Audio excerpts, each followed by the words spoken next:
keluarga bahagia, lahir dari cinta. وإذ قال لقمان لابنه وهو يعظه يا بني لا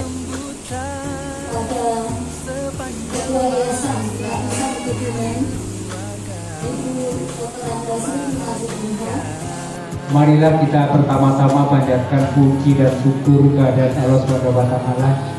Pada kesempatan pagi hari ini kula panjenengan saged makempal wonten ing Hotel Candisari dalam rangkaian acara Smart Parenting ya.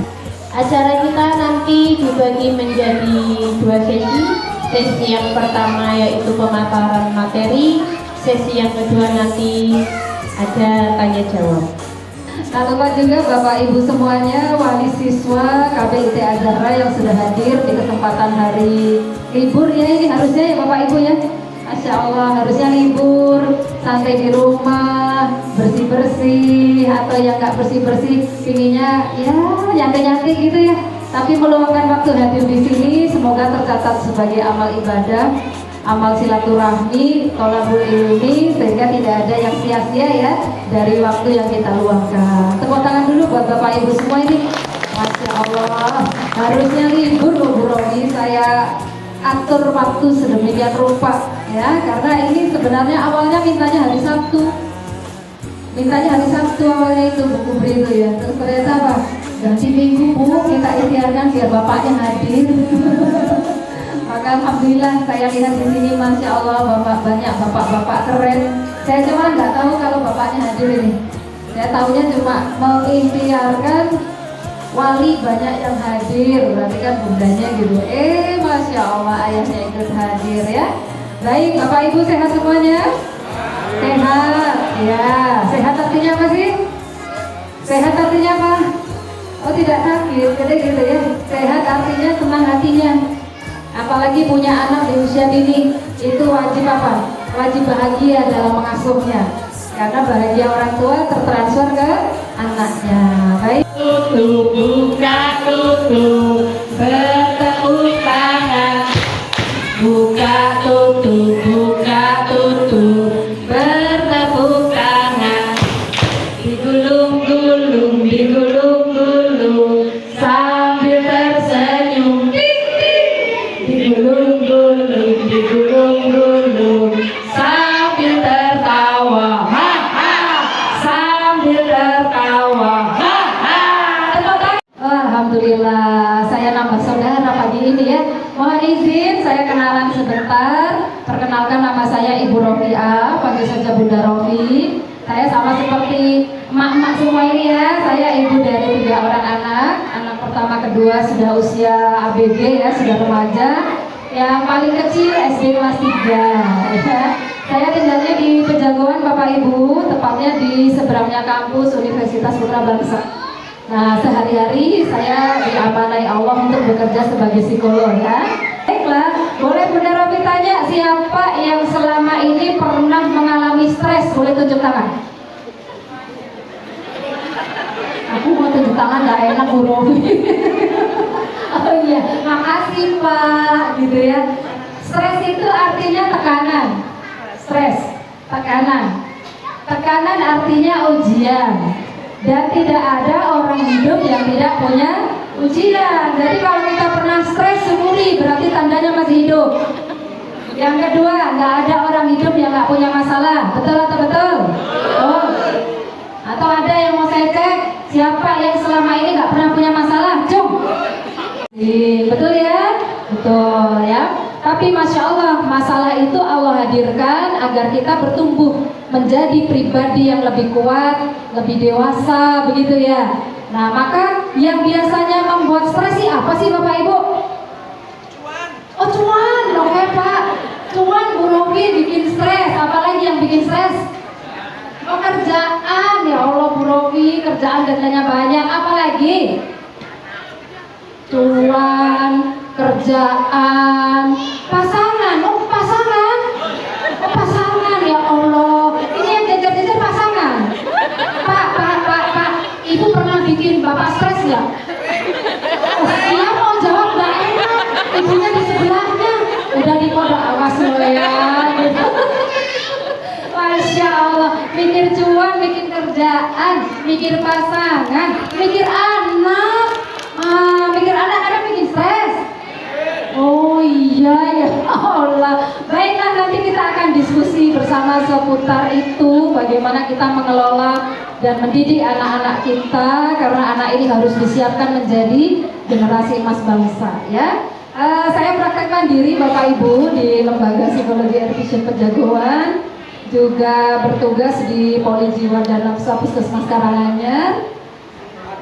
Biasanya juga, oh waduh juga biasanya terlibat untuk penanganan korban kekerasan perempuan dan anak. Kita bermitra dengan Dinas Sosial Perlindungan Perempuan dan Anak Kabupaten Kebumen, begitu ya. Itu salam kenal dari saya, panggil saja saya Bunda Rofi. Makaten Bapak Ibu. Nah, hari ini saya diamanahi untuk nanti ngobrol bersama sinergi orang tua sekolah dalam mewujudkan generasi emas bangsa. Nah, kalau saya bicara itu, saya mulainya dari sini, yang tadi di awal sudah disampaikan sama Bu Win selaku yayasan, bahwa ini harapannya tertanam pada kita semuanya yang sudah punya anak. Quran Surat An-Nisa ayat 9. Dan tidaklah takut seandainya kita meninggalkan anak keturunan yang lemah. Lemah fisiknya, lemah agamanya, lemah ilmunya, ya, lemah wawasannya, nggak boleh.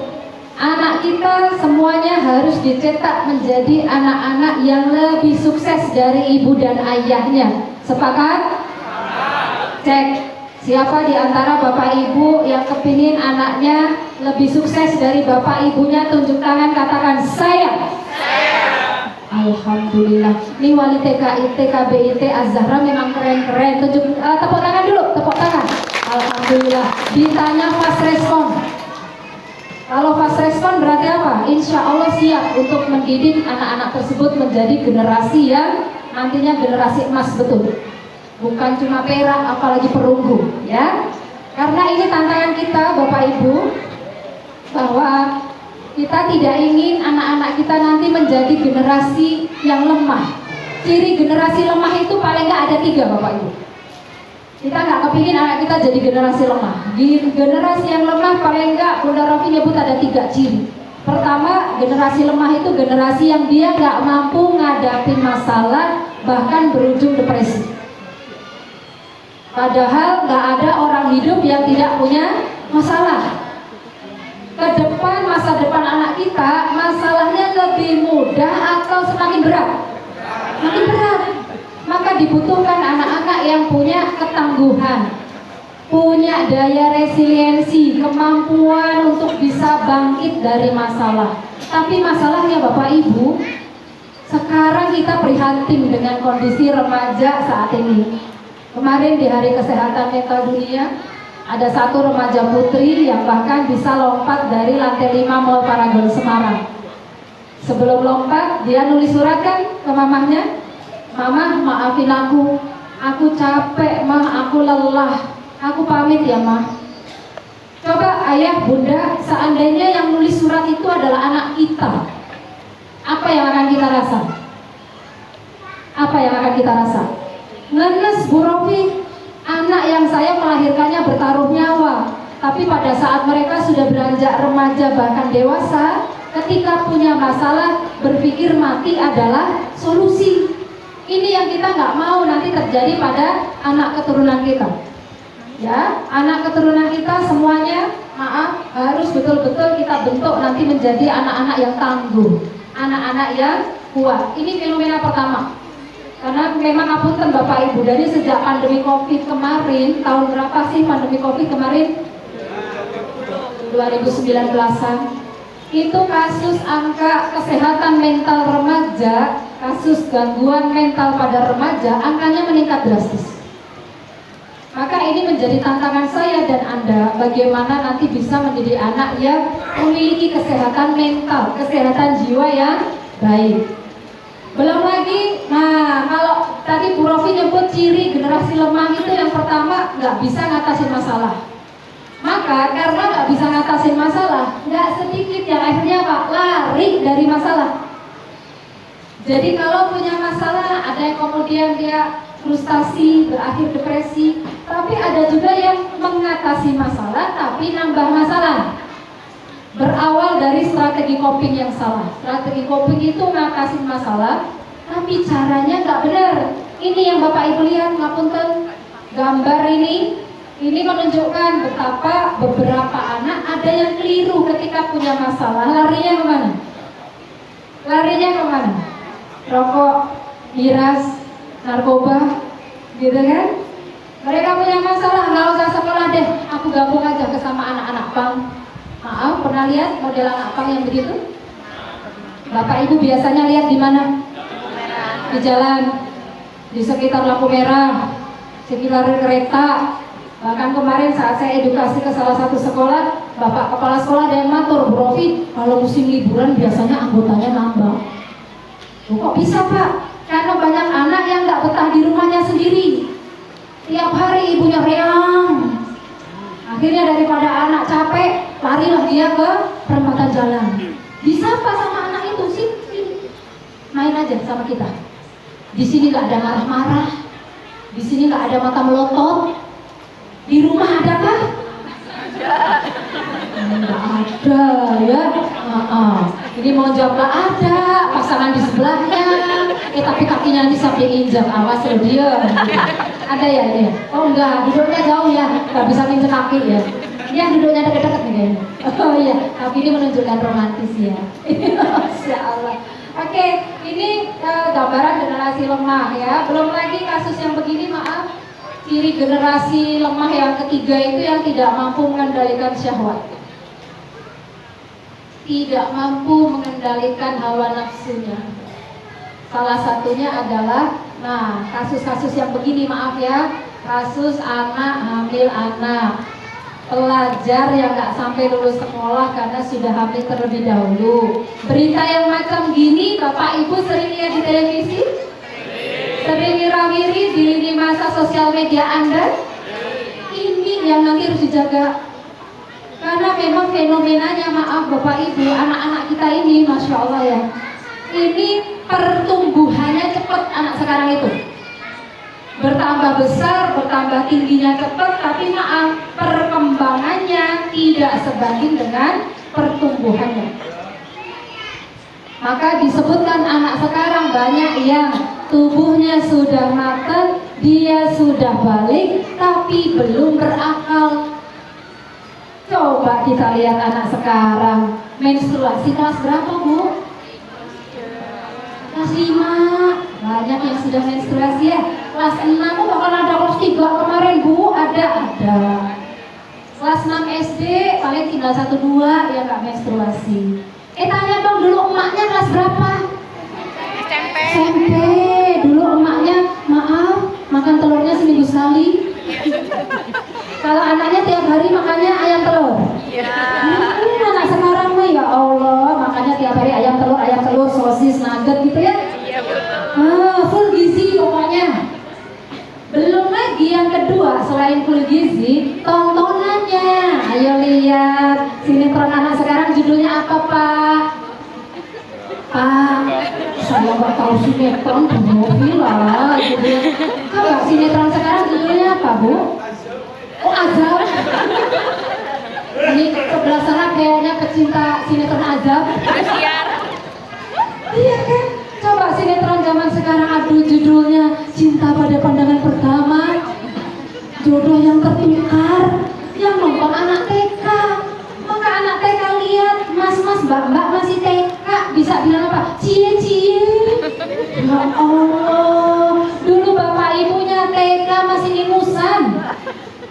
Ya Bu? Iya, sekarang anak TK sudah cie-cie, SD sudah suka-sukaan, SMP jadian, SMA kecelakaan, naudzubillahi min dzalik. Mau nggak anaknya besok begitu?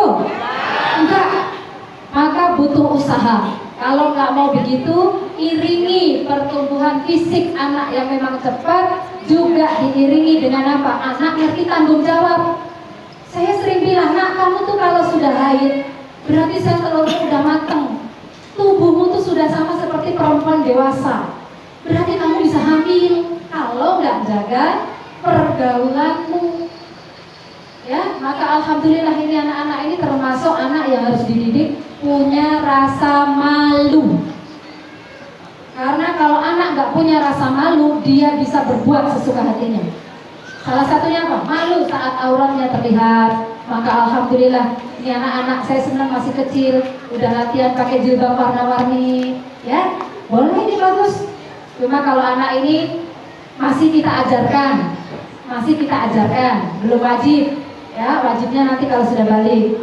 Jadi kalau anak ini sekarang pakai jilbab cakep-cakep, nanti jam 11-an kesono dikit kepanasan, minta ke mamahnya, panas mah, gerah, boleh nggak dia buka? Boleh. Kenapa? Karena memang belum wajib, baru tahap mengajarkan. Jadi jangan sampai nggak boleh, harus pakai jilbab, harus. Anaknya akhirnya berpikir apa? Syariat itu susah.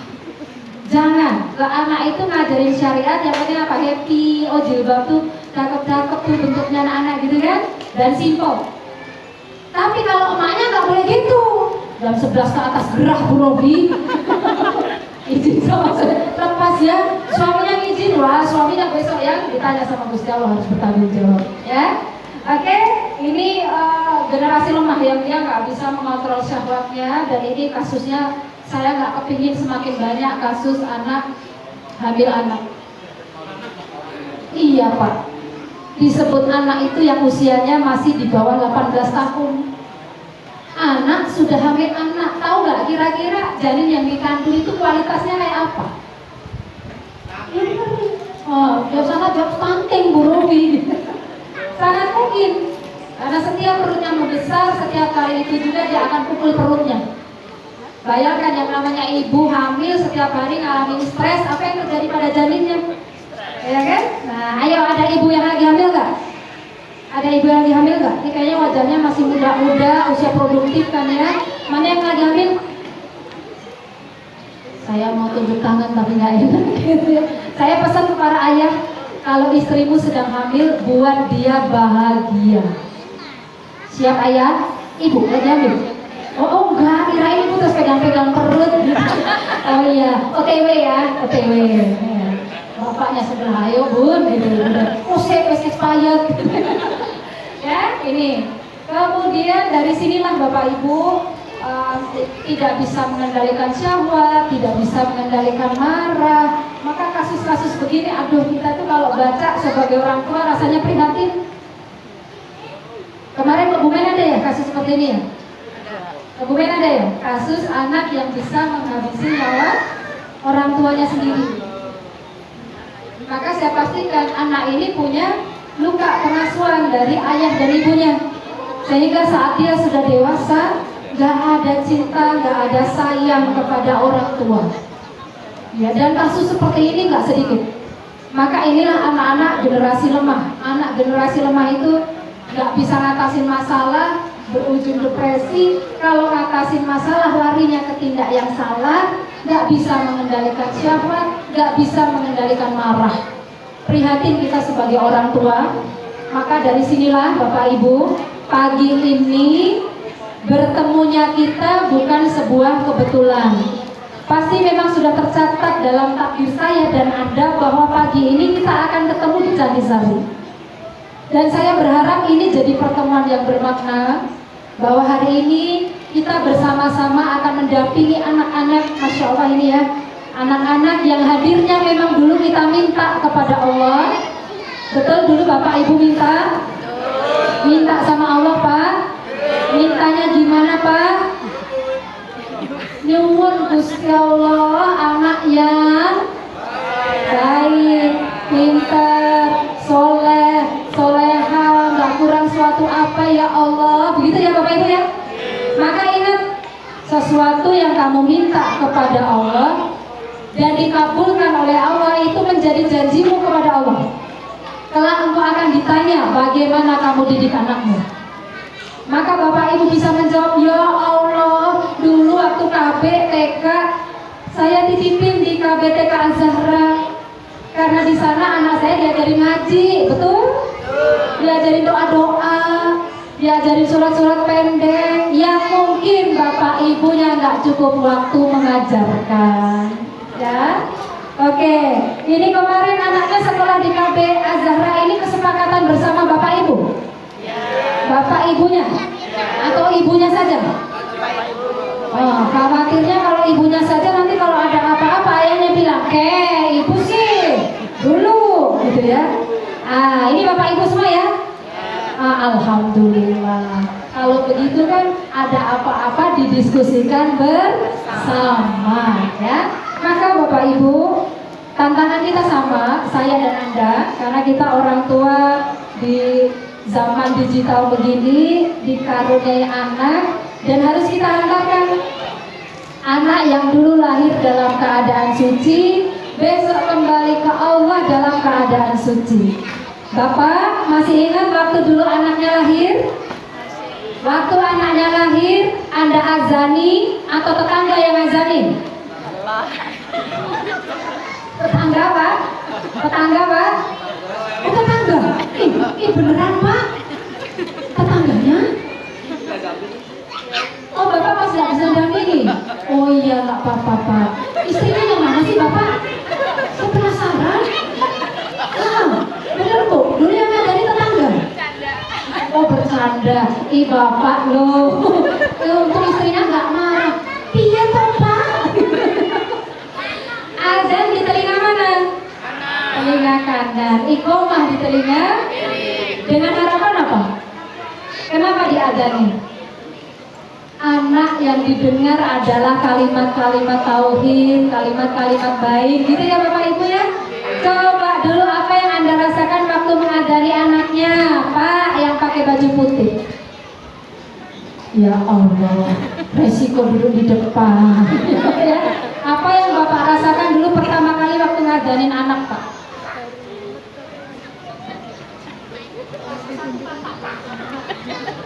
Terharu. Saya terharu Bu Robi ketika saya ngajarin anak saya. Kalau Bapak sebelah sana jawab terharu, Bapak apa? Tidak menyangka. Terharu, tidak menyangka. Apakah ini anakku? Maksudnya begitu Pak? Iya, gitu. Jadi kayak amazing gitu. Iya, gitu. Maksudnya tuh amazing. Bukannya apakah ini anakku? Kemarin masih sendiri, sekarang udah jadi ayah. Masya Allah, tepuk tangan dong buat ayahnya. Ya Allah, ayahnya kemarin aku sendiri, sekarang udah ada jadi ayah. Ya Allah, Bapak Ibu. Yang anaknya baru satu, Cung. Yang anaknya baru satu. Yang baru satu. Oke, baik, kelihatan dari wajahnya ya. Oke, anaknya dua. Iya, ini keluarga berencana ya. Oke, anaknya tiga. Alhamdulillah, kelihatan dari wajahnya. Berpengalaman maksudnya ya. Anaknya empat, ada empat. Oh, alhamdulillah, halo ya Bunda. Ada anaknya 4 sih, 5. Oh, Masya Allah, luar biasa. Ini kayaknya yang kelima bonus deh Pak. Oh iya, Masya Allah, biar tetap ramai anget di rumah ya Pak. 5, yang 6 ada 6. Ada. Masya Allah, ada lebih rekor. Pak, istrinya mana? Istrinya Bapak mana? Oh, Masya Allah, anak 6 yang hadir parenting ayahnya loh. Keren banget. Ibunya lagi dinas Bu Robi, aku hadir loh Bu Robi. Keren. Nah, berapapun anak Anda, perhatikan ya Bunda, kita dianggap mampu sama Allah menghantarkan anak itu kelak menjadi anak yang sukses di kemudian hari. Maka kita harus yakin, kalau Gusti Allah saja percaya dan yakin, maka saya pun akan semangat ikhtiar menjalani. Meskipun gak mudah. Tadi tantangannya di depan tadi yang Bu Rofi bilang, kasus remaja-remaja salah arah, itu tantangan kita. Tapi selama ada niat, ada ikhtiar yang sungguh-sungguh, Allah akan berikan jalan ya. Nah, maka Sinergi sekolah orang tua menjadi kunci dalam membentuk generasi. Nah, ini anak-anak kita yang nanti kita harapkan dia terjaga, jadi anak yang soleh-solehah, cerdas, dan bermanfaat di kemudian hari. Maka kalau Bapak Ibu mau sukses bersinergi sama sekolah, kata kuncinya sih ada 4. Pertama, harus ridho dulu sama sekolah. Udah ridho belum? Ridho itu artinya apa, Pak? Ikhlas, menerima, nggak terpaksa, mungkin tepatnya ke sana. Merasa nggak terpaksa kan nitipin anaknya di Azhara? Saya ridho anak saya dididik oleh ustadzah semuanya. Ridhonya udah 100% belum? Yang baru 80% dilengkapi ya. Jadi kalau masih 80% itu masih ada, jangan-jangan ustadzah, ini kayaknya ustadzahnya kurang meyakinkan. Nah, yang masih begitu-begitu ditingkatkan menjadi 100%. Agar apa? Proses belajarnya anak kita menjadi lebih baik ke depannya. Yang kedua, kesamaan visi misi orang tua dan sekolah. Udah sama belum? Udah tahu visi misi Azhara belum? Nanti nyontek, nyari brosur. Di brosur ada ya ustadzah ya, di brosur ada visi misi. Tapi paling enggak anaknya diajarkan ilmu agama, ya, ada fondasi agama di sana. Yang ketiga, sekolah kreatif, tapi maaf, orang tua juga harus aktif. Apakah Bapak Ibu siap? Siap. Aktif bersinergi? Insya Allah. Kali diundang siap hadir? Siap. Berkorban waktunya? Siap, Bu Robi. Terima kasih Bunda. Yang terakhir, buka ruang komunikasi orang tua dan sekolah. Ya, maka ini jadi kunci sukses. Nah, maka kemudian disinilah yang tadi saya tekankan di awal, anak-anak ini besok harus kita didik sebaik mungkin karena kita akan ditanya, dimintai pertanggungjawabannya. Nah, maka dari mana nanti kita mulai ya Bu Rofi? Jadilah orang tua yang cerdas. Jadilah orang tua yang cerdas. Orang tua cerdas itu orang tua yang harus pendidikannya tinggi kan? Harus yang sarjana S1, S2, S3, profesor kan? Tidak. Tidak harus demikian. Orang tua yang cerdas adalah orang tua yang mengerti bagaimana konsep didik anak. Karena sebenarnya secara alamiah begitu kita punya anak, Allah sudah beri insting alami untuk didik anaknya. Pernah lihat kucing, Pak? Bu? Kucing yang bawa anak? Waktu membawa anak kucing, kucingnya membawanya seperti apa? Digigit, diajak pergi kemana-mana. Tapi gigitannya itu melukai anaknya enggak? Enggak. Begitulah. Hewan saja diberi insting sama Gusti Allah untuk merawat anak. Apalagi kita orang tua, kita manusia, lebih diberikan insting. Sebenarnya ini kayaknya bener deh. Aduh, aku kayaknya salah loh tadi ke anakku loh. Tapi kadang ego kita yang bermain, harus bela, mau kesel aku. Ada yang begitu. Padahal instingnya udah bilang itu, kamu salah loh, kamu nggak bener loh ke anakmu loh. Tapi kita abaikan. Oke? Jadi orang tua yang cerdas pertama tahu konsep, yang kedua hadir. Mau hadir memberikan pengasuhan. Maka alhamdulillah di sini ayah bunda keren-keren mau hadir terlibat dalam pendidikan dan pengasuhan anak-anaknya. Maka dari mana kita mulai Bu Rofi? Apa yang harus kita lakukan kalau saya ingin berproses jadi orang tua yang cerdas, orang tua yang siap bersinergi dengan sekolah?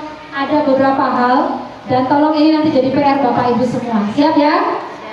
Pertama, tolong tanamkan fitrah keibuan pada anak Anda. Tolong para ibu hadir, terutama di masa 0-2 tahun pertama perkembangan anak sampai dengan usia 7 tahunnya. Seorang ibu harus hadir. Seorang ibu harus hadir. Maka kenapa Allah secara alami memerintahkan seorang ibu untuk menyusui bayinya karena harus transfer fitrah keibuan ke anaknya.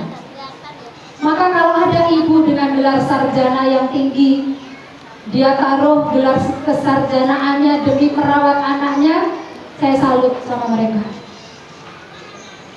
Ya, dia betul-betul punya komitmen akan merawat anaknya. Bu Rofi, saya bekerja Bu Rofi. Oke Bu, bekerja tidak wajib untuk Anda. Tapi dengan bekerja, ketika Anda bekerja bisa membantu perekonomian keluarga, meskipun tidak wajib, Anda membantu suami Anda dan keluarga, itu terhitung sedekah. Tapi tidak boleh mengabaikan peran utama Anda sebagai seorang ibu. Memang seberapa penting Bu kehadiran peran ibu? Kalau anak Anda perempuan, ibunya tidak hadir dalam pengasuhan, maka maaf, anak perempuan Anda tumbuh menjadi anak perempuan yang kelaki-lakian. Ada nggak sekarang anak perempuan yang begitu? Badannya perempuan, tapi cara bicara, cara bersikap, berperilaku seperti laki-laki. Terus bagaimana kalau anak saya laki-laki Bu Rofi?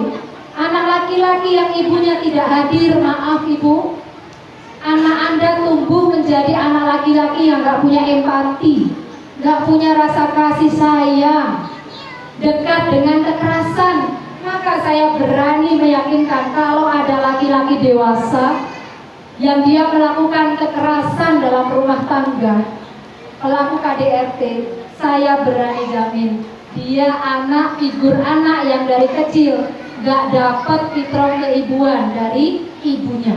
Ibunya gak hadir, ibunya abai. Kenapa? Karena jiwa kasih sayang, lemah lembut itu dari ibu. Maka para ibu hadirlah, hadir. Tapi saya repot Bu Romi, saya kerja. Atur waktumu. Allah tidak butuh tidak minta 1 kali 24 jam. Tapi ketika kamu pulang kerja, ada anak-anak yang menantimu. Betul Bu? Iya. Nah, coba diingat Ibu. Maaf, ini yang antar jemput anak sekolah biasanya siapa? Oh, tukang beca. Ada yang jemput itu bapaknya? Ada, alhamdulillah. Yang ibunya juga ada? Alhamdulillah. Yang tetangganya ada? Oh, ada. Ini kayaknya kata kunci tetangga dari tadi muncul ya. Oke. Maka perhatikan. Pernah lihat waktu anak kita jemput, biasanya jemputnya di pinggir jalan itu ya? Atau masuk ke pagar? Masuk. Ketika anak Anda keluar dari kelas melihat ayahnya atau bundanya yang jemput, kira-kira anak itu responnya apa melihat Anda? Senang. Berlarian menyebut Anda ya? Lari mereka. Bunda! Gitu. Iya. Bunda! Senang kan? Ayah! Gitu dia nyambut kan? Maka boleh saya kasih PR pertama. PR pertama saya. Sambut anak Anda dengan respon yang sama. Kalau anak Anda berlarian menuju Anda sambil Bunda, tolong Bunda sama. Anakku. Bisa Bu? Ayah, kalau anaknya sana bilang angel Bu. Latihan. Kalau ke ayah ada anak juga lari ke ayahnya. Ayah. Gitu. Ayah kira-kira gimana? Wah, ini mah kayak film India. Gitu. Tahu nggak Pak Bu, kenapa Bu Romi minta Bapak Ibu ngerespon yang sama? Ternyata saat anak diberikan respon yang sama, dia merasa dirinya ada, dirinya berharga. Ya, jadi jangan sampai sudah ketika jemput gitu ya, anaknya respon yang sama, ibu langsung nenek cepet ayo. Boleh direspon sebentar. Ya Allah, ibu kangen banget. Itu rasanya anak baces. Aku dianggap ada. Terus ada ayah-ayah yang gak pernah jemput anaknya. Cung. Mana ayah-ayah? Wajah ayah yang gak pernah jemput anaknya. Oh, duduk di depan. Tapi Pak, saya boleh tanya, ketika Anda pulang kerja, kendaraan baru diparkir, kadang anak Anda lari menghampiri Anda nggak? Iya. Sambil dia juga lari gitu kan, ayah gitu. Terus ayah ngerespon yang sama nggak? enggak. Maka PR dari saya ya ayah ya, mulai besok direspon. Anakku, ya Allah, ya kangen banget. Malu, Bu. Oh, malu karena nggak biasa. Oleh itu ya nanti efek sampingnya ke sana juga ya. Tapi maksudnya apa? Jangan sampai ada anak yang dari kecil merasa terabaikan. Hati-hati dengan anak yang sering terabaikan. Anak sudah dengan penuh senyum, penuh semangat, pengen dipeluk ayah atau ibunya, tapi ayahnya bilang apa? Di sana lah, ayah lagi repot banget lah, capek. Dan itu terjadi nggak cuma sekali, 2 kali, 3 kali. Apa yang terjadi di otak anak? Berkembang pikiran, aku ini penting nggak ya buat ayah? Aku berharga nggak sih buat bunda? Oke?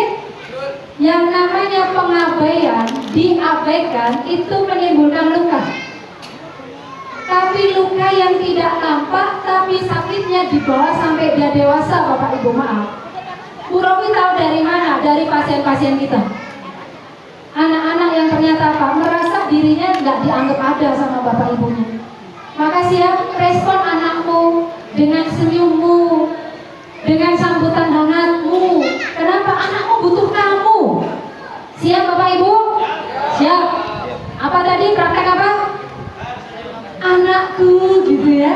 Iya, sambut anak dengan senyuman, dengan wajah yang ceria, penuh rindu dan kasih sayang. Oke, itu pertama.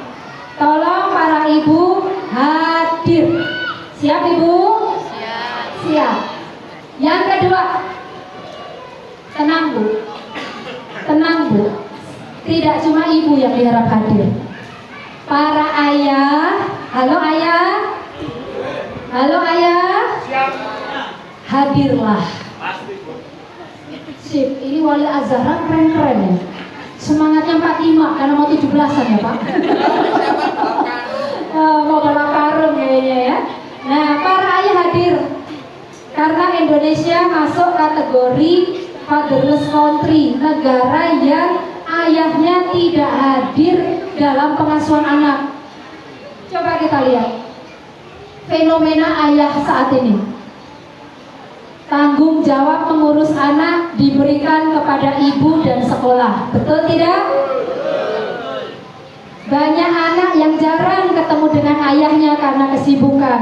Ataupun ayah ada, namun tidak pernah mengajak anaknya berkomunikasi. Ayah berkomunikasi hanya saat tanya apa? Maaf dong, ibumu nanti? Ada ayah yang begitu? Ada, dan saya berharap itu bukan Anda. Kenapa? Anak tidak hanya butuh itu, tapi kadang kepingin apa? Main sama ayah, kadang pengen diajak ngobrol sama ayah. Di era modern, ayah banyak berfokus cari nafkah. Boleh, silahkan, tapi jangan lupakan anak. Oke ya Bapak Ibu ya. Kenapa? Karena banyak anak sekarang yang ternyata tidak dekat dengan ayahnya. Dan ini saya prihatin. Bahkan yang dikenal tentang ayah adalah sosok yang penuh dengan yang buruk. Aduh, ini rasanya kasihan anaknya. Kenapa kok Bu Robi? Ini kenapa anak bisa mengalami gangguan-gangguan mental saat dia sudah remaja, dewasa? Salah satunya ketidakhadiran ayah.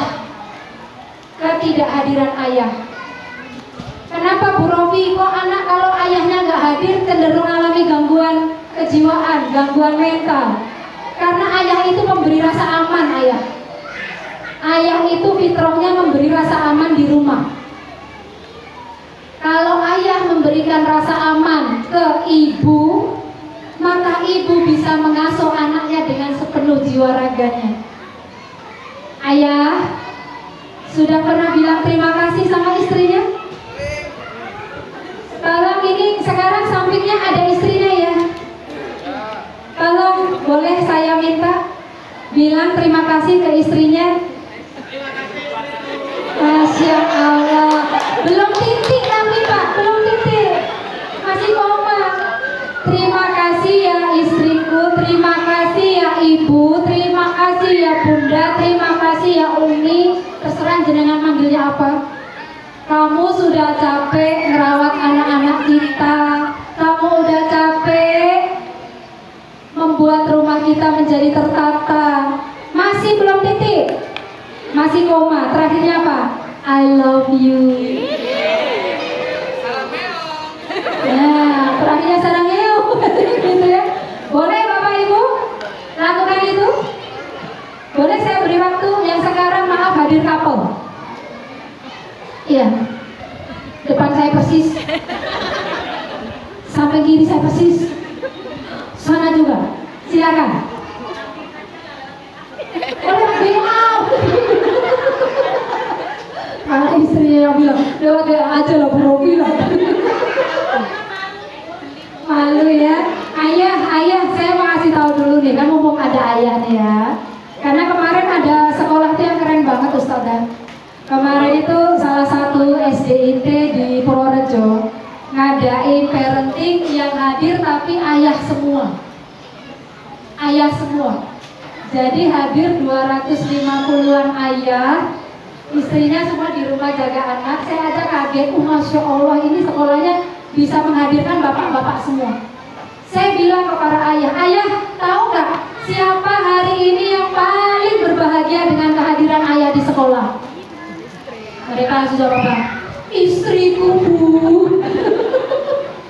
Karena menghadirkan ayah ke sekolah bukanlah hal yang mudah. Menghadirkan ayah ke sesi pertemuan parenting begini bukan hal yang mudah. Kenapa? Fitrahnya laki-laki nggak terlalu suka berkumpul.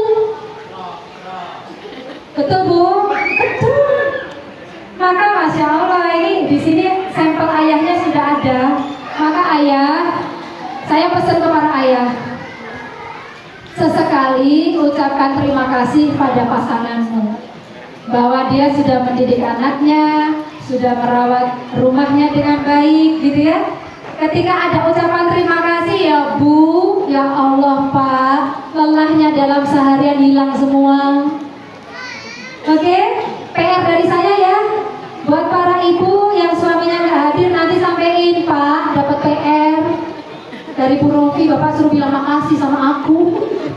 Suaminya bingung, aduh aneh-aneh aja PR dari Bu Rofi gitu ya.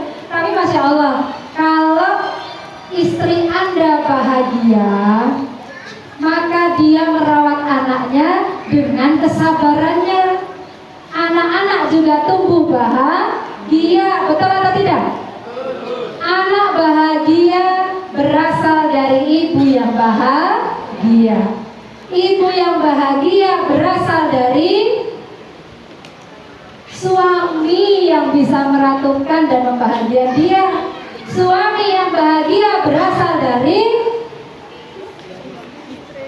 istrinya. Ini jadi muter ya, kayak rantai ya, kayak rantai gitu. Perhatikan, anak bahagia berasal dari ibunya yang bahagia. Ibu yang bahagia berasal dari suaminya yang mau memahami dan mengerti istrinya. Suami yang bahagia berasal dari ibunya. Maka para istri, kirim makanan ke ibu mertua, kirim hadiah, jaga silaturahmi. Siap? Siap. Yang butuh konsultasi di akhir sesi. Ya, ini ya. Nah, maka tidak terpenuhinya rasa aman, kasih sayang, ternyata membuat apa? Psikologis ibu terganggu, pola asuh menjadi tidak seimbang, maka anak Anda juga akan banyak masalah kejiwaan di kemudian hari. Salah satu contohnya saja, maaf, beberapa pasien gangguan kecemasan itu ternyata anak yang dari kecil dominan yang asuh ibunya saja, bapaknya nggak berperan. Kenapa? Ibu itu kan penuh dengan rasa cemas. Betul ya Bu ya? Kalau ngasuh anaknya penuh dengan kecemasan kan? Masih ingat ketika anak Anda makan roti, rotinya jatuh, respon ibu apa? Cemas, jangan dimakan deh, nanti diare, nanti kamu sakit perut, udah dimakan aja. Tapi kalau ayah, anaknya makan roti jatuh, respon ayah apa? gitu kan? Oh, mubazir. Ya. Maka anak butuh keseimbangan. Kadang ya higienis banget kayak bunda, tapi kadang yang bisa santai seperti ayah. Maka ayo para ayah siap hadir? Siap ya, silakan. Kalau ayah hadir, masya Allah tumbuhnya anak menjadi seimbang ya. Disinilah para ayah, bahkan ayah-ayah yang nanti mau terlibat dalam pengasuhan anaknya, ternyata terbukti anak Anda akan tumbuh kalau anak perempuan menjadi anak perempuan yang percaya diri. Halo, ada yang anaknya agak kurang pedean, agak pemalu, terapisnya adalah ayahnya. Salah satu terapisnya adalah ayahnya, betul. Ayah yang terlibat ke anaknya, kalau dia perempuan, dia bisa percaya diri di kemudian hari. Kalau laki-laki gimana Bu Robi? Anak laki-laki yang ayahnya hadir akan tumbuh menjadi anak laki-laki yang survive, bisa mengatasi masalah, daya juangnya baik. Maka disinilah peran ayah, masya Allah. Maka kenapa tidak boleh meniadakan peran ayah dalam pengasuhan? Siap ya para ayah ya? Sama seperti ibu, tidak berlaku juga 24 jam ayah harus hadir. Di sela waktu ayah bekerja, karena ayah bekerja juga lelah, betul ya ayah ya? Bekerja pulang kantor, pulang kerja sampai jam berapa biasanya? Sampai jam 5, ada yang sampai jam 3. Nyampe rumah sudah sisa energi. Tapi dari sisa yang itu tetap harus ada porsi untuk anak Anda. Sekedar menyapa, menemani dia makan, kadang ngecek ngaji anak, meskipun nggak harus setiap hari, kadang setiap hari biasanya ibunya ya. Sesekali sama ayah, sesekali serepot-repotnya kita kadang antar anak sekolah. Silakan cari momentum waktu kita hadir untuk anak kita. Agar apa? Kita nggak nyesel. Agar kita nggak nyesel. Ya, sampai sini. Jadi ayah itu luar biasa, dan bagi anak perempuan juga ayah adalah cinta pertama untuknya. Ngapunten Bapak Ibu, karena saya saking seringnya ngatasin anak-anak yang salah satunya jadi korban pelecehan seksual. Remaja putri yang rentan menjadi korban pelecehan seksual adalah anak perempuan yang dari kecil memang ayahnya juga nggak terlibat dalam pengasuhan. Maka boleh saya pesen ya, di sini ada beberapa ayah. Ketika nanti anakmu bertumbuh semakin besar, saat SD mungkin dia sudah dapat masa baliknya, dia sudah mulai menstruasi. Ketika dia pamit pergi, bunda aku mau pergi main, tolong pesan saya, mulai saat itu juga berlaku hukum pamit 2 pintu. Pamit 2 pintu, maksudnya apa? Pamitnya jangan cuma ke ibu, tapi juga harus ke ayah. Kadang kan anak main cuma gitu ya, bunda aku pamit ya, sama ayah juga nak, pamit ke ayah. Begitu pamit ke ayah, tolong ayah beri pesan positif ke anak. Dek, hati-hati ya kalau main, itu bajunya jangan sepit-sepit amat dek, jaga dirimu ya. Itu bagi anak perempuan, ya Allah, dalam banget rasanya ayah. Oh ayahku ternyata perhatian banget ya sama aku. Silahkan dilakukan. Siap ayah? Insya Allah ya. Pagi.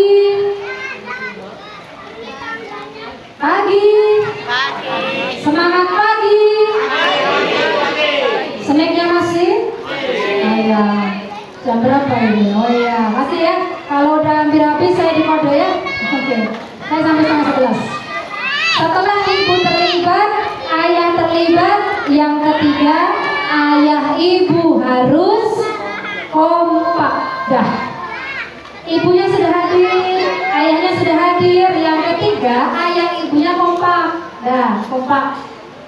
Jangan ayah ibunya bilang no, bapaknya bilang ya, jadi harus kompak satu kata. Maka menjadi keharusan Bapak Ibu harus rukun, harus kokoh rumah tangganya, harus rukun dan harus kokoh rumah tangganya.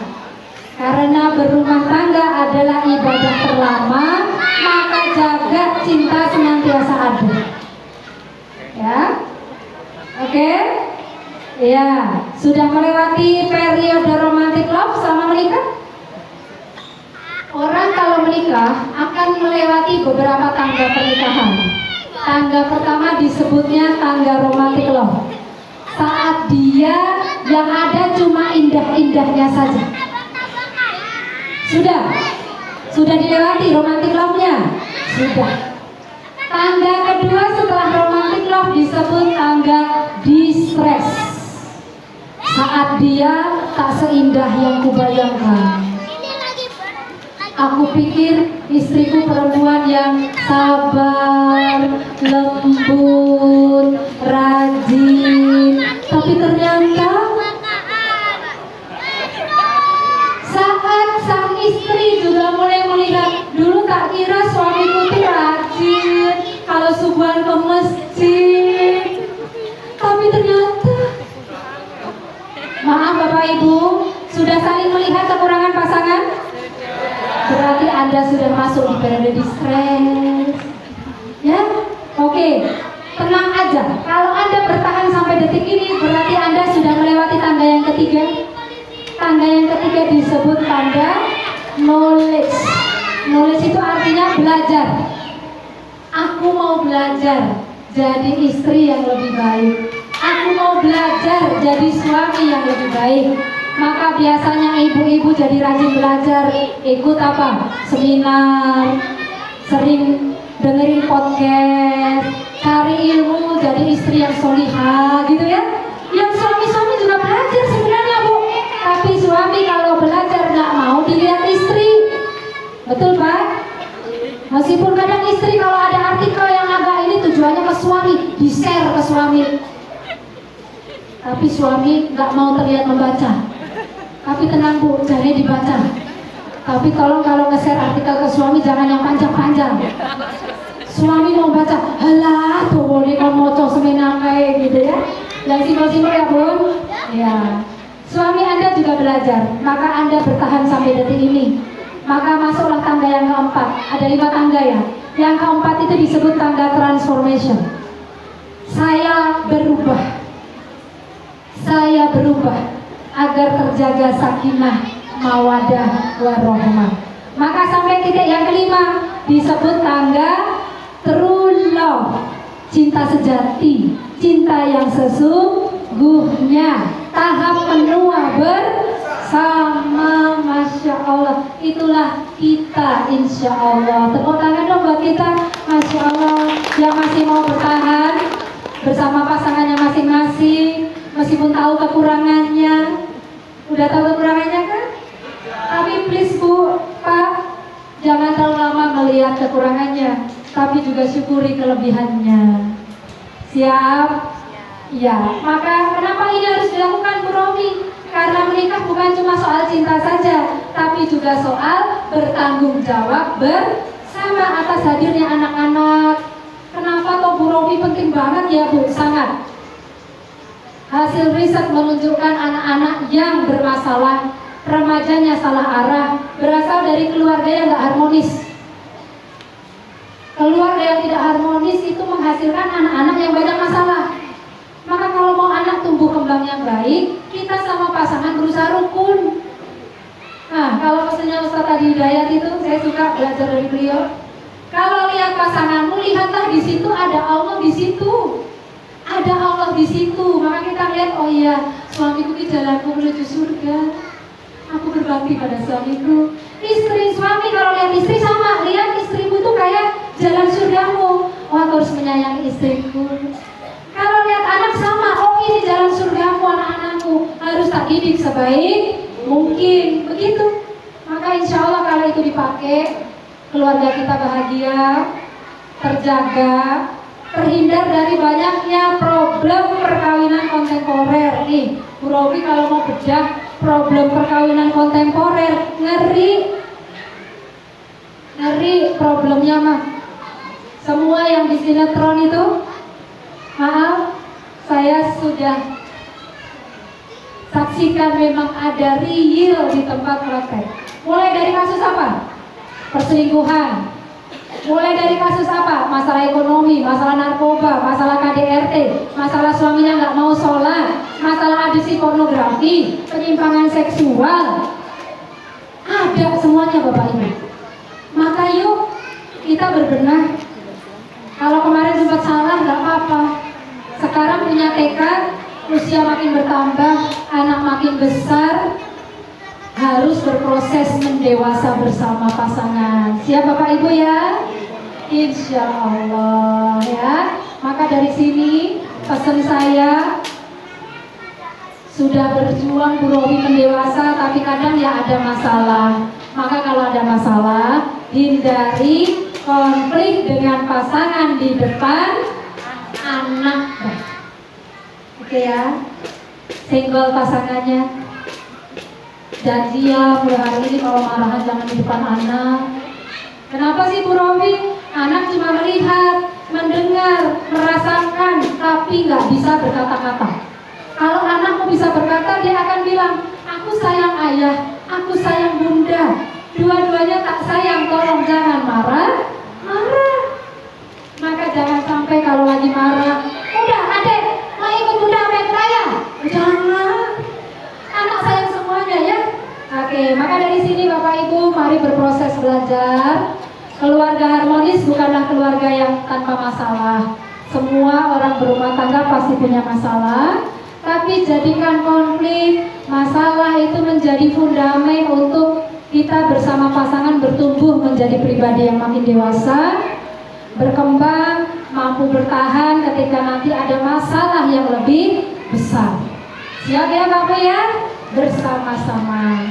Yang keempat, pesan saya, kalau ibu sudah hadir, ayah sudah hadir, bapak ibunya kompak dan rukun. Yang keempat, bagi waktu antara pekerjaan dan pengasuhan.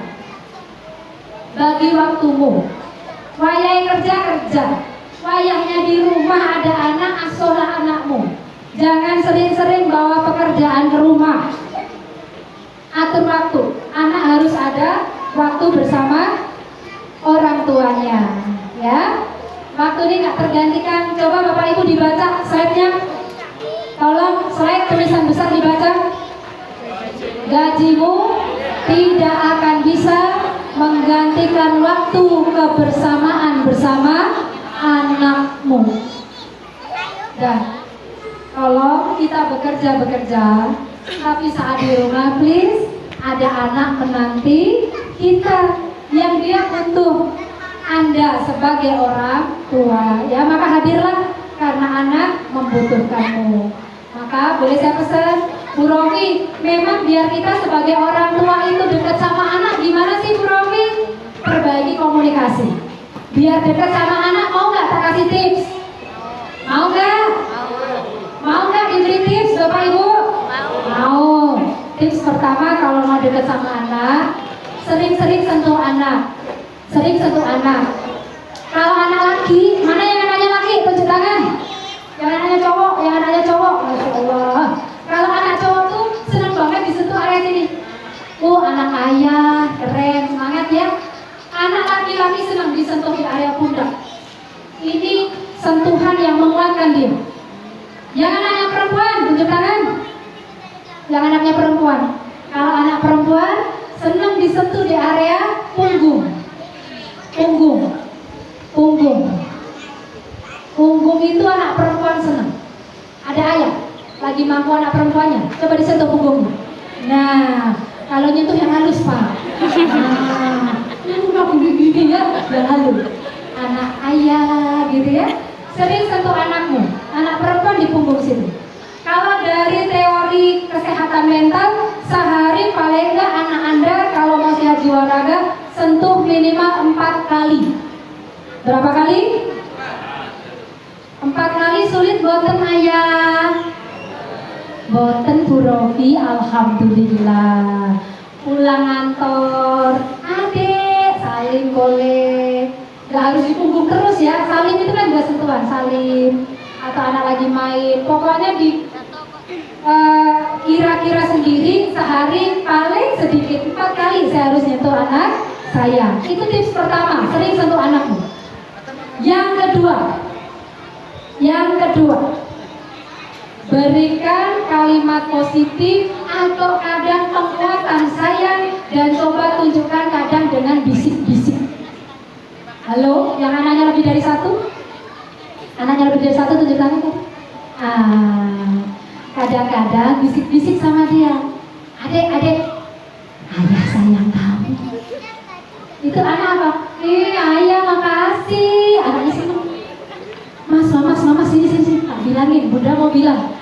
Kamu keren banget. Makasih ya mas, kamu udah hebat. Kalau dibisik-bisik tuh anak ngerasa apa? Aku punya privasi, punya rahasia. Ternyata bunda tuh sayang banget sama aku.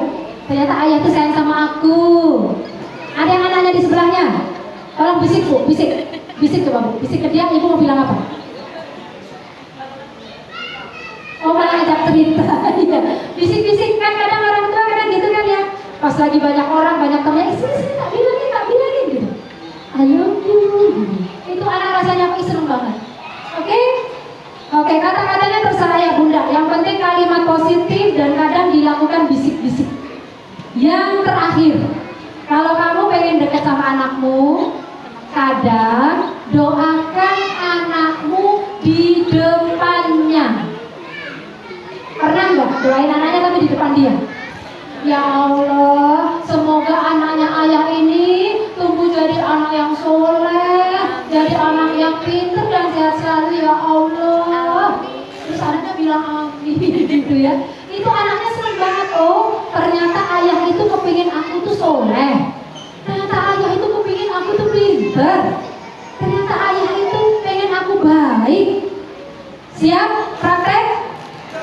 3 cara agar kita dekat sama anak. 1, sentuh anakmu. 2, bisik-bisik kalimat positif. 3, doakan anakmu di depanmu. Masya Allah.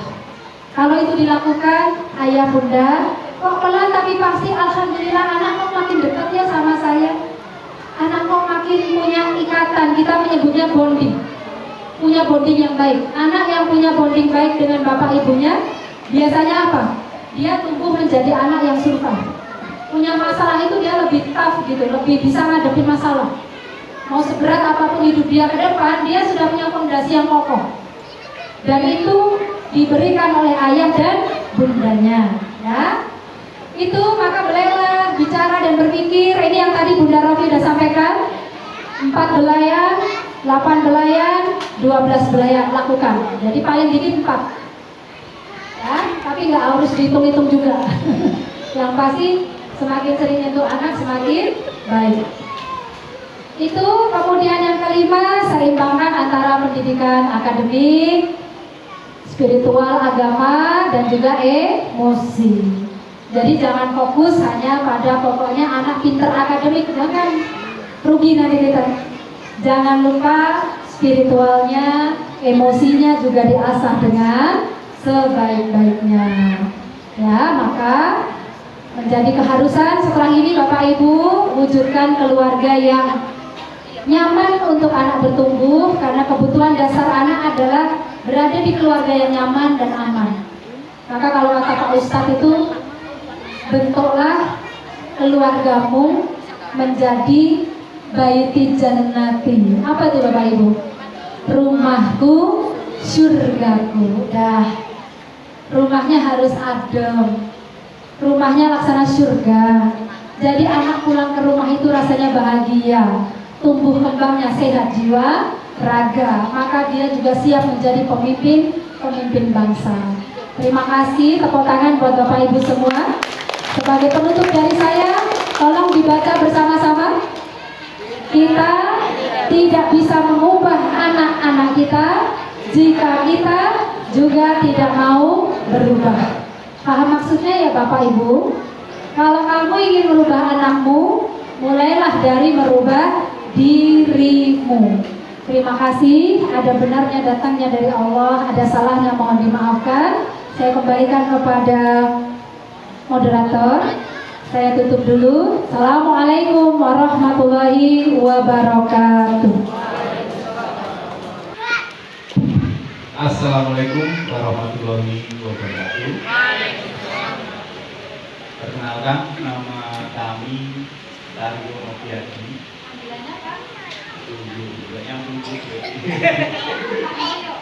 Guyu. Perkenalkan, kami juga merupakan wali murid dari Gibran. Yang menjadi pertanyaan saya begini, kebetulan yang ada di dalam anak saya, karena sudah mulai bisa membaca alfabet huruf Latin gitu ya. Kami itu ingin sebenarnya diinginkan untuk mengajarkan anak untuk belajar huruf Hijriyah juga. Cuma Hijriyah ya. Takutnya mengganggu karena anak baru mulai ada tahapan pemahaman ini hurufnya begini. Takutnya kalau misalnya dicampur apakah nanti akan membuat anak bingung atau malah justru ada manfaat yang lebih baik lagi. Sekian dari kami. Terima kasih. Assalamualaikum warahmatullahi wabarakatuh. Waalaikumsalam. Kasih tepuk tangan buat ayah yang keren ini. Mau bertanya ya. Begini Bunda, yang saya tanyakan, anak saya ini usianya 5 tahun. Yang saya amati ketika di sekolahan itu berani, maksudnya ditinggal ustadzah ke sana kemari mau sendiri. Tapi ketika di rumah, saya mau ke kamar mandi saja sampai saat ini masih nungguin di depan pintu, Bos. Itu yang saya tanyakan, kesalahan saya di mana dalam mendidik, karena saya kepengen anak saya ya seperti di sekolah mau kendel lah bahasanya, kendel, tidak jadi penakut seperti itu. Terus yang selanjutnya ini anak yang di rumah, Bos, juga dulu muridnya Ustazah Asih, sekarang yang sudah kelas 6 juga seperti itu dengan teman-temannya, sepertinya merasa minder, kalah, menurut bahasa saya kalah. Tapi ketika di rumah jagoan sampai. Nama saya Heru Cahyadi, dipanggil Pak Heru. Saya wali dari Muhammad Hafiz Al-Zakir yang sekarang di PAUD Al-Zakir. Pertanyaannya, kemarin saya dapat pesan dari sesama teman guru di sekolah, kalau ingin mendidik anak jangan pernah membandingkan antara kakak dan adiknya. Kemudian kami sebagai orang tua juga ingin adiknya itu seperti kakaknya juga, yang bisa berprestasi di kelas dan juga berprestasi di dalam tahfiznya. Nah, kemudian di rumah itu kadang saya hanya memperlihatkan piala yang pernah didapatkan oleh kakaknya. Nah, kemudian anak saya mengatakan, Hafiz juga pengen mendapatkan piala seperti itu. Nah, apakah itu termasuk membandingkan atau harus bagaimana saya dalam mendidik anak supaya bisa berprestasi seperti kakaknya? Pak Goyo, G-O-Y-O ya Pak ya. Tadi pertanyaannya Bu Rofi, anak saya itu lagi mulai suka belajar alfabet. Karena kalau alfabet itu dari kiri ke kanan gitu ya Pak ya. Terus dia juga mulai belajar, mulai agak suka huruf hijaiyah gitu. Tapi baru identifikasi ya Pak, belum nulis kan? Oh ya sudah, sebenarnya nggak apa-apa Pak. Jadi konsepnya sih ngajarin ke anak itu kan sambil bermain ya, sambil bermain. Jadi misalkan Pak Goyo nih di rumah beli tempelan huruf itu loh Pak, A, B, C, D, E, F, G, ditempel tuh sambil nyanyi nggak apa-apa, sambil nunjuk A, B, C, D, E, F, G sampai akhirnya A sampai Z ya Pak. Terus beli di sana ada huruf alfabet nih, alif, ba, ta, sa, jim, ha, kha. Anak lama-lama hafal A sampai ya, nggak apa-apa Pak. Jadi Sebenarnya setiap anak itu punya masa peka belajar berbeda-beda. Kalau anak sudah mulai menunjukkan rasa, ayah ini huruf apa, ini huruf apa, berarti dia pengen belajar, nggak masalah. Jadi diajarkan, yang penting buat pengalaman belajar itu menyenangkan. Jangan sampai anak justru trauma belajar, itu yang nggak boleh. Trauma belajar itu karena apa, Bu Rofi? Mendengar kata belajar yang ada rasa deg-degan, jantungnya berdebar-debar. Kan ada anak yang begitu. Tiap kali bundanya bilang, "Adek, belajar," langsung apa? Deg deg deg deg deg deg deg deg. Ternyata apa? Di memori anak terekam kalau belajar identik dengan mata mama yang melotot, suara mama yang tinggi, aku harus duduk diam sedeku, mirengake mama. Harus begini terus gitu. Itu pengalamannya nggak menyenangkan. Karena konsep belajar itu otak harus rileks. Maka kenapa tadi ayah bunda saya ajak dulu kan, digulung. Itu kan tadi sebenarnya apa? Hanya untuk membuat otak lebih rileks. Karena dari pagi jam 8 duduk mendengarkan, ada yang udah tekluk-tekluk kayak gitu. Lah anak sama. Konsep belajar anak harus happy. Ya. Dan Bapak, Ibu, anak usia dini yang berkembang pertama kali adalah pusat rasanya. Maka pastikan anak usia dini, anak Anda harus tumbuh dengan bahagia. Kalau pintar ada waktunya. Maka please saya boleh pesan, kalau Anda punya rezeki cukup, kadang pengen ngelesin anaknya yang masih TK PAUD ini gitu ya, lesnya yang non calistung. Lesin anak apa? Ikut klub olahraga, bela diri, seni, atau tambahan ngaji, bisa aja suka apa nih gitu ya. Nah, mending yang seperti itu. Karena untuk apa?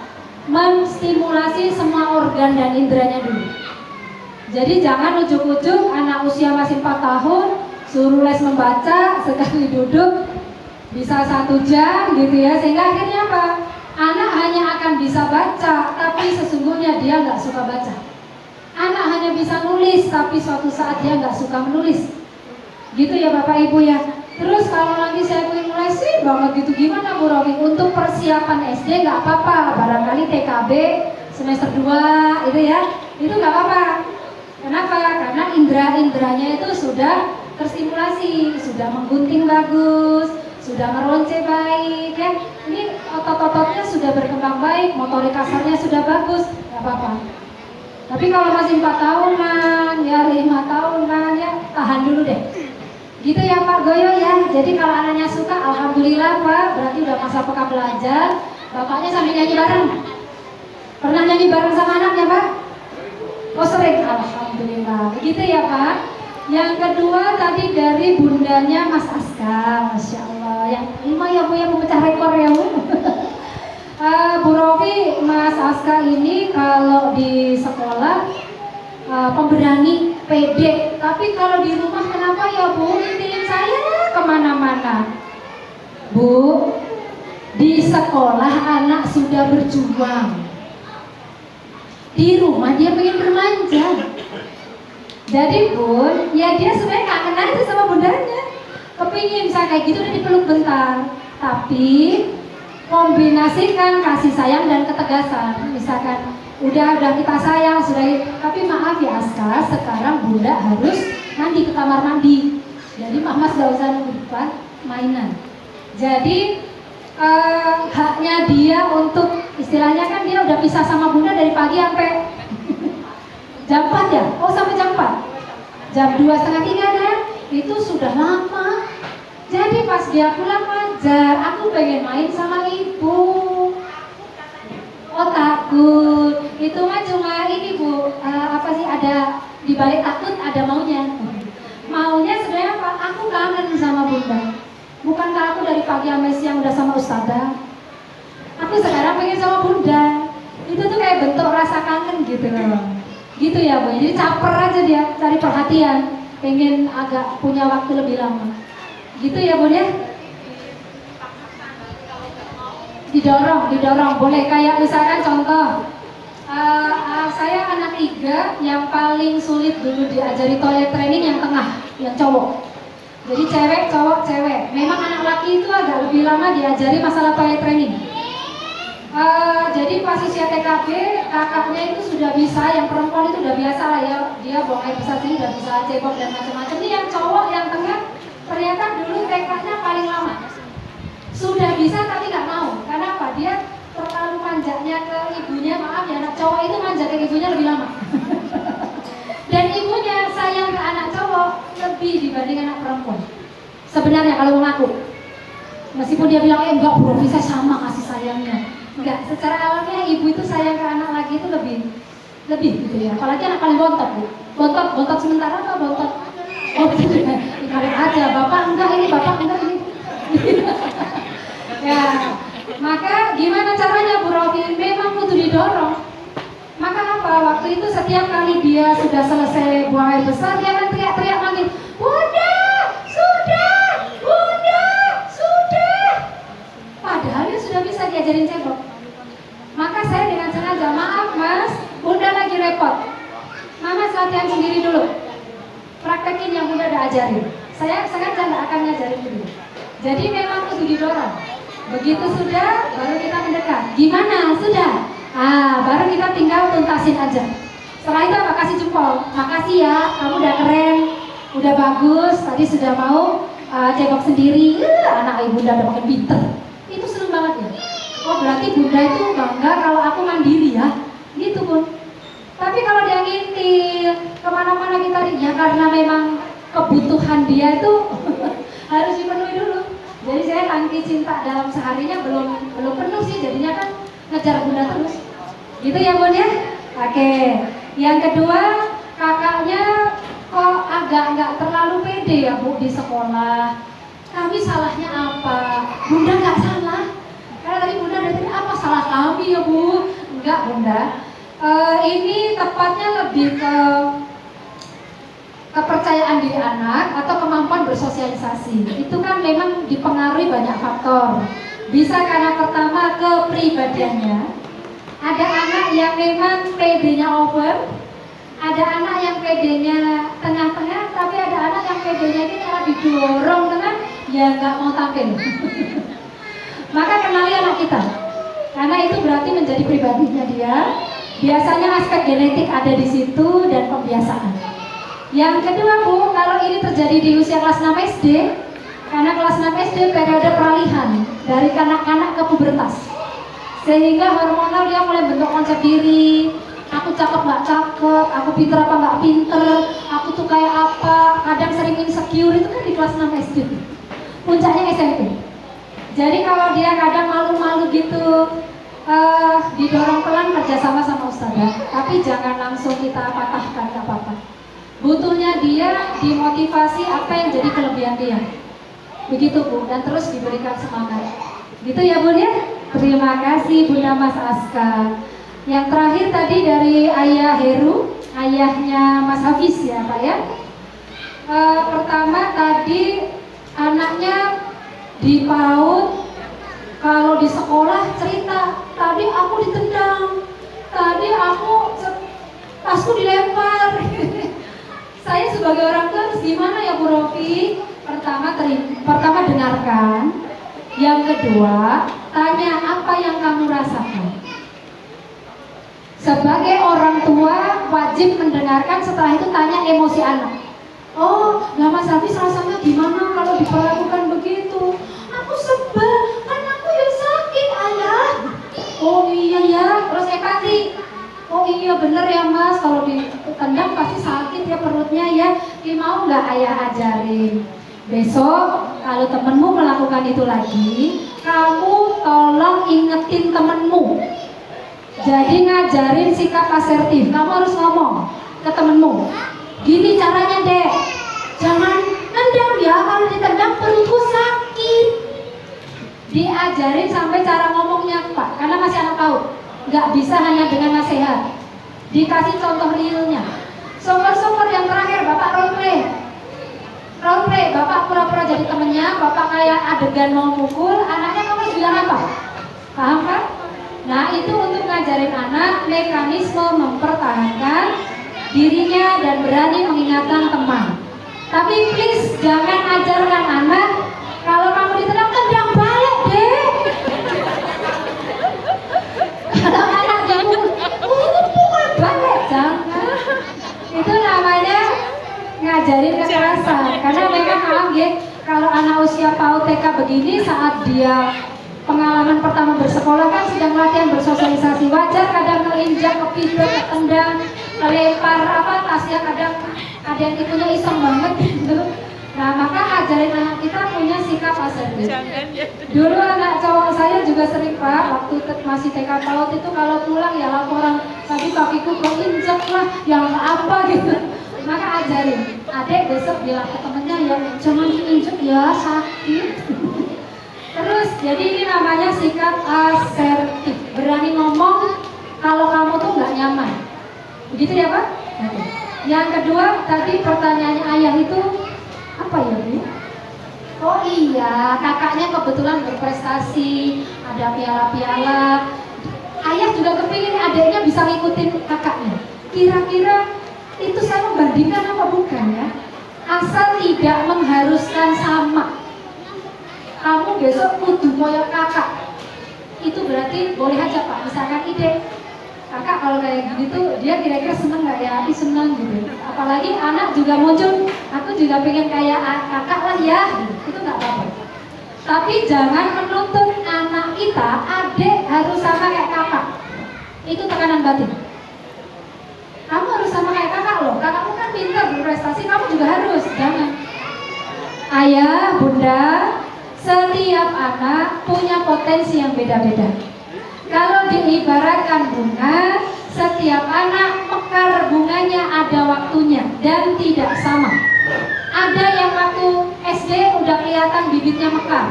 Woi, dia sudah menang lomba ini, lomba itu, dapat juara ini itu, penghargaan ini itu, ada. Tapi ada yang nanti mekarnya waktu SMP. SMP baru mulai dia mau jadi ketua OSIS, mau ikut pramuka gitu ya. Ini sampai SMP yang belum, Bu. Sabar, mungkin nanti SMA. Coba saya tanya Bapak Ibu, masih ingat teman-temannya dulu waktu SD? Masih ingat teman-teman Anda waktu SD dulu? Ada nggak yang dulu waktu SD nggak berprestasi? Biasa aja, tapi begitu dewasa dia sukses? Ada dan nggak sedikit. Maka maksudnya apa? Kalau kita ngerasa anakku sampai usia segini kok masih gitu-gitu aja ya, sabar, jangan bandingkan. Cukup bunganya kamu sirami, kamu kasih vitamin dengan apa? Kepercayaan, bimbingan, diberikan motivasi. Ayah yakin kok kamu nanti juga bisa, pelan-pelan gak apa-apa deh, yang penting jaga semangatnya ya. Karena kalau bukan kita orang tuanya yang mempercayai, siapa lagi? Maka siram anakmu dengan kasih sayang, motivasi, dan dukungan. Begitu ya Pak ya. Semoga anak-anak kita bertumbuh dengan baik, dijadikan anak yang insya Allah soleh dan soleha. Allahumma amin. Sudah jam 11 kurang 5. Tadi di kontraknya sampai jam 11. Karena setelah jam 11 nanti ada sesi konsultasi ya.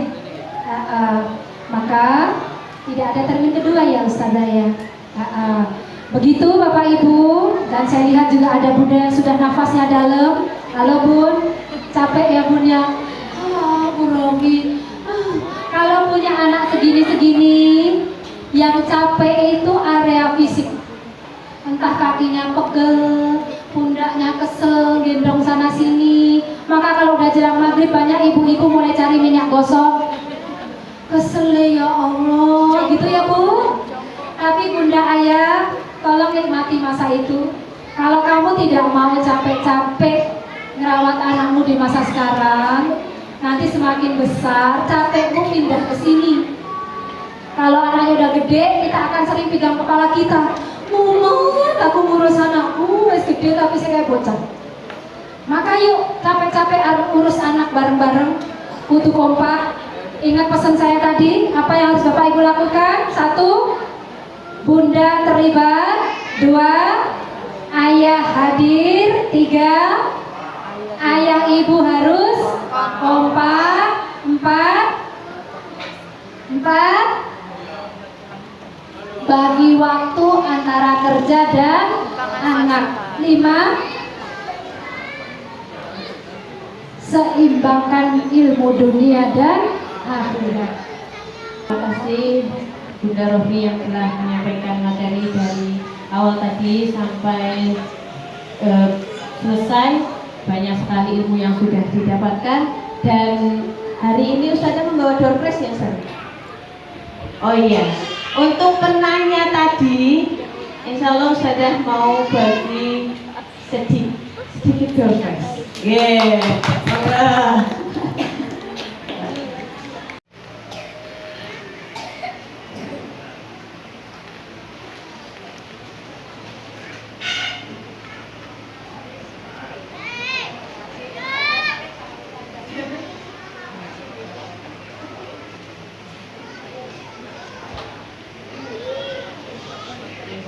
Terima kasih Bapak.